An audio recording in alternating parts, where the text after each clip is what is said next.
Welcome to the Healthy Compulsive Project podcast, where you can take a deep dive to explore the pitfalls and potential of the obsessive-compulsive personality, offering hope and help for perfectionists, workaholics, micromanagers, type A personality, and control freaks. Hello everyone, Gary Trosclair here, psychotherapist, Jungian psychoanalyst, and author of the Healthy Compulsive Project book, blog, and podcast. To have a good relationship, we need to learn to speak the love languages that our partner can understand and feel. This can be particularly uncomfortable for people who are obsessive-compulsive because they're most familiar with one particular language.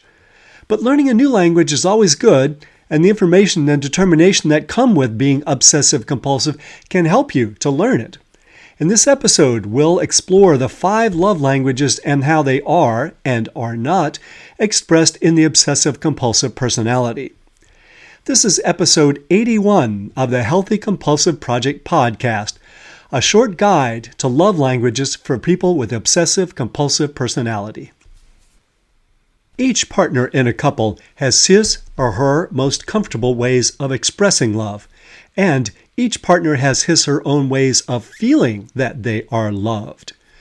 Too often, these love languages are like lips passing in the night, unrecognized and leaving both parties disappointed. Our own ways of expressing love may be different from our partner's ways of feeling that they're loved, and that difference takes down a lot of relationships. You might think you're being perfectly romantic by filling the ink tank in your partner's printer without them even asking for it, when what your partner really needs to feel loved is to engage in eye-to-eye and heart-to-heart discussion about what's most important to each of you. For both partners, not hearing their favored love language is like sitting down for a celebratory meal and being served an empty bowl. To have a good relationship, we need to learn to speak the love languages that our partner can understand and feel. That may be uncomfortable at first, but learning a new language is always good. Apparently, it helps fend off dementia, which could get in the way of remembering why you love them in the first place. Back in 1992, a counselor named Gary Chapman recognized this dynamic and published a book about it called The 5 Love Languages. It seems to have touched a nerve because the book has done very well, and he's come out with an entire gaggle of sequels for different audiences suffering from marital monolinguality. But, so far, neither he nor anyone else has written anything about love languages for people with obsessive-compulsive personalities. Rather than take offense at being left out, I've decided to take matters into my own hands. There are significant implications for people who have obsessive-compulsive personality. At the risk of generalizing, one of these love languages comes naturally to most compulsives, not so the other 4. People with obsessive-compulsive personalities tend to hold tightly to money, time, ideas, objects, and compliments, and that makes most of these languages foreign languages to them. Their limited love languages leave them challenged in the relationship department, and one theory about people with obsessive-compulsive personality is that in general they come across differently from how they think they do. This distorted perception about what they communicate has a huge impact on the partner at the receiving end. They hope for love and get lectures. I'll go through each of Chapman's 5 love languages and point out how they apply to people with obsessive-compulsive personality. But first, we need to talk. You may come to this subject with strongly held convictions about what partners should expect from each other. It's obvious to you what's reasonable and what's not. I know, but you'll need to check that at the door. I can't work miracles here. I can only tell you what does work, and it ain't rigidity. And while we're on the subject of who's right and who's wrong, it's much easier to learn a language to help someone feel loved than to change the language that person needs to feel loved. Certainly, it can help to appreciate a partner's efforts to express love as they do, but that can't replace hearing love spoken in one's native tongue. So here are the 5 love languages. 1. Words of affirmation. 2. Quality time. 3. Gifts. 4. Acts of service. 5. Physical touch. Let's explore each of these and see how the obsessive-compulsive personality affects their expression. First, words of affirmation. Words of affirmation include saying encouraging, affirming, supportive, appreciative, and, truth to tell, flattering things to your partner. This may be a challenge for you if nothing is ever good enough, and if your strict insistence on brutal honesty makes it hard to squeeze out even the most restrained compliment. Some of you may be hearing a little voice in the back of your head singing an old pop song menacingly. Words of love, so soft and tender, won't win a girl's heart anymore. If you love her, then you must send her somewhere where she's never been before. Worn-out phrases and longing gazes won't get you where you want to go. No. Words of love, soft and tender, won't win her. Considering that the author, John Phillips, had 4 wives, was addicted to drugs, and couldn't hold his band, the Mamas and Papas, together for more than 3 years, I wouldn't take his word for it. If words of affirmation are how your partner feels loved, anytime you can think of anything at all positive to say about them, don't hold back. Say it. Don't worry, this won't prevent them from trying to be the way you want them to be.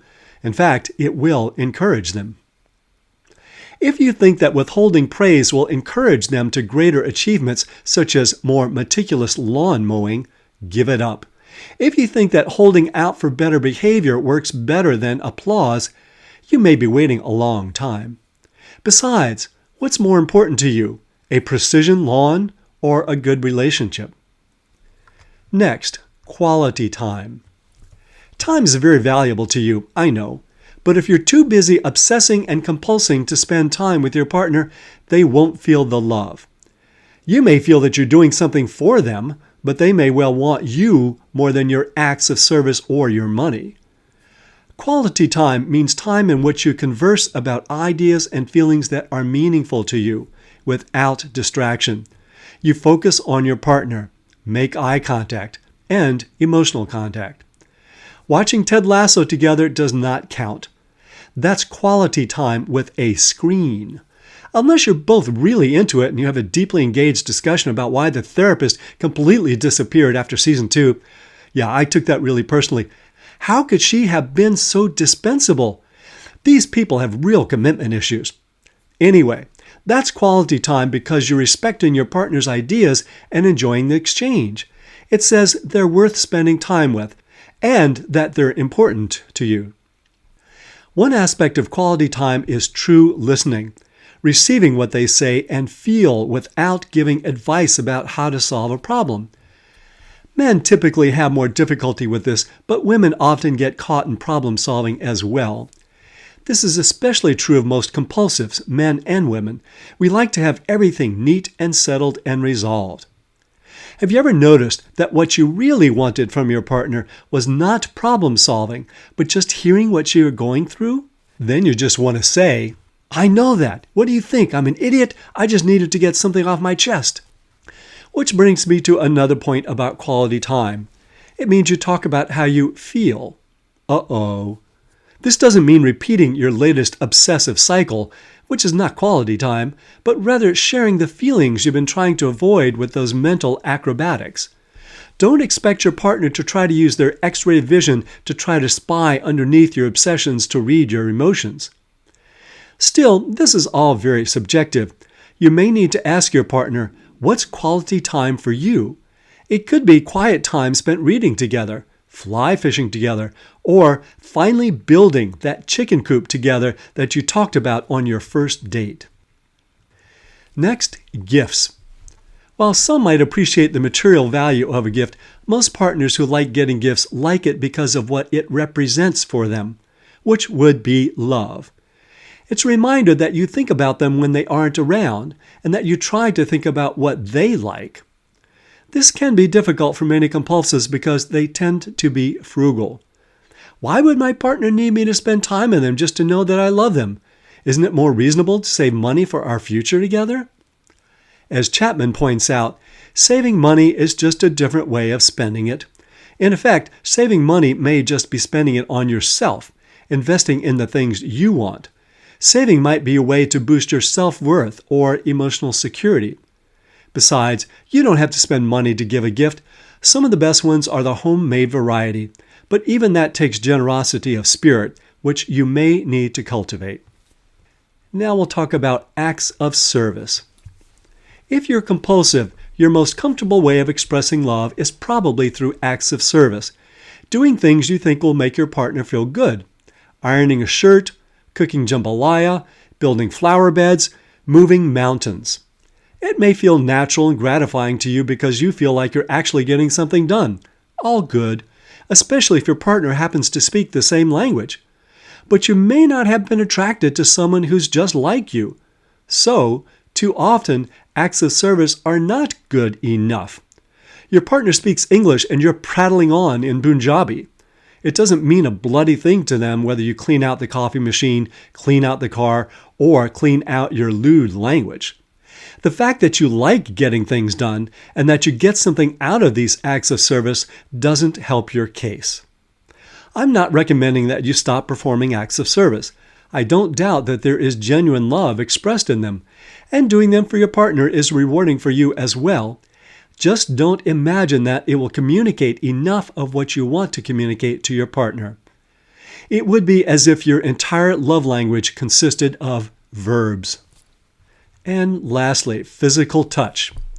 People who are compulsive tend to either obsess about or neglect the body. Gym routines become sacrosanct while physical affection becomes superfluous. But there's no getting around it. The body knows when it's being ignored, and it doesn't like it one bit. Holding hands, hugging, stroking hair, kissing, and making whoopee till the cows come home are all examples of physical affection. Before you blow this off as ludicrously touchy-feely, consider the many measurable health benefits of touch. Decreased inflammation, decreased heart rate, decreased blood pressure, decreased pain, and decreased cortisol. And at the same time, touching leads to increased oxytocin, the not so technically labeled feel-good hormone. Still, your partner should not have to justify their need for physical touch or sex by citing the New England Journal of Medicine article and verse. Unless you agreed at the outset that this would be a non-touching relationship, it's not unreasonable for your partner to want physical affection. Also, when the body becomes an object of critical obsession, when wrinkles and bulges elicit your scrutiny, perfectionism may get in the way of approaching your partner physically. The body will inevitably start to sag, stoop, and stretch beyond what you had bargained for. Come to terms with this or plan on a life of perpetual dissatisfaction. And your needs? I've spent most of this post encouraging you to try to learn and speak your partner's love language, but the inverse is important as well. At the risk of heaping more responsibility on you, if you can tell them what helps you to feel that you're loved, that will give them ways to return your efforts. If you aren't sure what your love language is, you can take a quiz at 5lovelanguages.com. That's the numeral 5, lovelanguages.com. It's okay to have needs, and these particular needs will need to be delegated, which may be a challenge for you.